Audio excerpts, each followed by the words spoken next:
আপনারা গরু মোটা তাজাকরণের জন্য ব্রয়লারের ফিড খাওয়াচ্ছেন কি? এই ব্রয়লারের ফিড গরুর জন্য কতটা ক্ষতিকর এবং কতটা হার্মফুল সেটা আমরা আজকে এখানে জেনে নিব। ব্রয়লার মুরগির যে পাকস্থলী এবং গরুর যে পাকস্থলী সেটা সম্পূর্ণ আলাদা। গরুর পাকস্থলী হচ্ছে 4 প্রকোষ্ঠ বিশিষ্ট। এই 4টা প্রকোষ্ঠের নাম হচ্ছে রুমেন, রেটিকুলাম, ওমোজাম এবং ওজাম। পক্ষান্তরে মুরগির যে আমরা পাকস্থলী আছে, মুরগির পাকস্থলী হচ্ছে সিম্পল স্টোমাক এবং এটা 2টা প্রকোষ্ঠ থাকে, একটা প্রোভেন্টিকুলাস একটা গিজার্ড। এই ব্রয়লার ফিড এর উপাদান এবং গরুর মোটা তাজাকরণ গরুর ফিডের উপাদান কিন্তু সম্পূর্ণ আলাদা। ব্রয়লারের ফিড গরুর শরীরে বিভিন্ন পুষ্টির অনুপযোগিতা তৈরি করে। এই ব্রয়লারের ফিড তৈরি হয় সাধারণত অধিক পরিমাণ প্রোটিন এবং চর্বির সমন্বয়ে। ব্রয়লারের যে আমরা জীবনচক্র আমরা জানি যে 35 থেকে 40 দিন, এবং গরু যে আমরা মোটা তাজাকরণের জন্য রাখি সেটা প্রায় 2 থেকে 3 বছর পর্যন্ত আমরা রাখি। সেক্ষেত্রে ব্রয়লারের ফিড হচ্ছে স্বল্পমেয়াদী এই পাখিটাকে রাখার জন্য স্বল্পমেয়াদী ফিড তৈরি করা হয় এবং এই ফিডে অধিক পরিমাণ প্রোটিন এবং চর্বি থাকে। এই ফিড যদি আমরা গরুকে খাওয়াই, দেখা যাচ্ছে যে এই গরু এই হজম ঠিকমতো করতে পারে না এবং সেক্ষেত্রে পেটের গোলযোগ দেখা যায় এবং নানান শারীরিক জটিলতা দেখা দিতে পারে। ব্রয়লার ফিডে অধিক মাত্রায় কার্বোহাইড্রেট থাকে। কার্বোহাইড্রেট মানেই হচ্ছে শক্তি, এবং এই অধিক মাত্রায় কার্বোহাইড্রেট যখন গরু খেয়ে ফেলে, গরুর পিএইচ লেভেল অনেকাংশ কমে যায় এবং পিএইচ লেভেল অনেকাংশ কমলে গরুর স্টোমাকে অ্যাসিডিটি তৈরি হয়। এই ব্রয়লার ফিড গরুকে খাওয়াইলে অধিক তাপের কারণে হিট স্ট্রোক হতে পারে।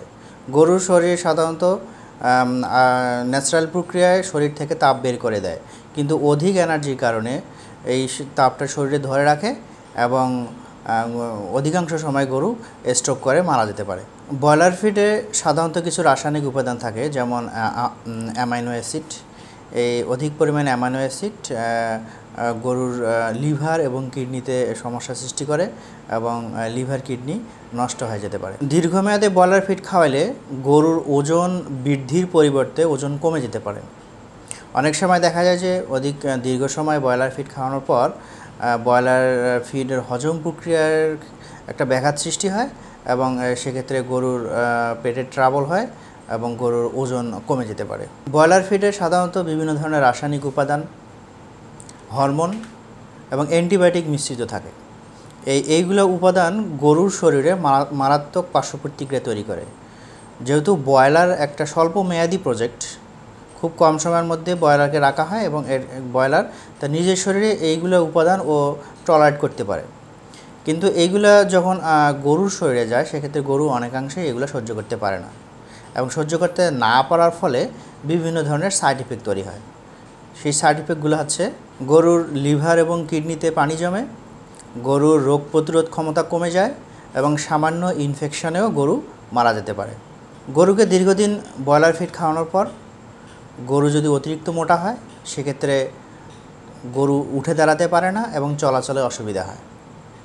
গরুর শরীরে অতিরিক্ত চর্বি জমে এবং সেই চর্বির কারণে গরু স্ট্রোক করে মারাও যেতে পারে। পরিশেষে সিদ্ধান্ত আপনার।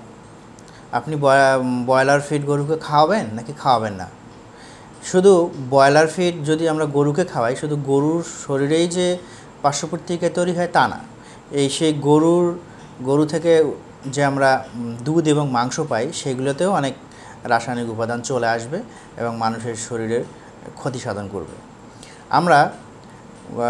যদি আমরা গরুকে ফিড খাওয়াইতে চাই, বাজারে অনেক রেডি ফিড আছে, যেমন ডেয়ারি ফিড, ফ্যাটেনিং ফিড। এগুলো যদি আমরা না খাওয়াই, তা আমরা বাড়িতে নিজেই ফিড তৈরি করতে পারি। চাউলের গুঁড়া, ধানের ভুসি, ভুট্টার গুঁড়া, সরিষার খৈল ইত্যাদি মিশিয়ে যদি আমরা গরুকে খাওয়াই, তো এটা পারফেক্ট কম্বিনেশনের একটা ফিড তৈরি হয় এবং দেখবেন যে এটা যদি আমরা দীর্ঘদিন ধরে যদি খাওয়াই, তা গরুর কোনো পার্শ্ব প্রতিক্রিয়া তৈরি হয় না এবং গরু আস্তে আস্তে মোটা হচ্ছে। এবং আমরা অধিক লাভের আশায় কখনও এসব বিপজ্জনক কোনো খাদ্য গরুকে খাওয়াবো না। সবসময় ন্যাচারাল খাদ্য খাওয়ানোর চেষ্টা করব। সবাইকে ধন্যবাদ।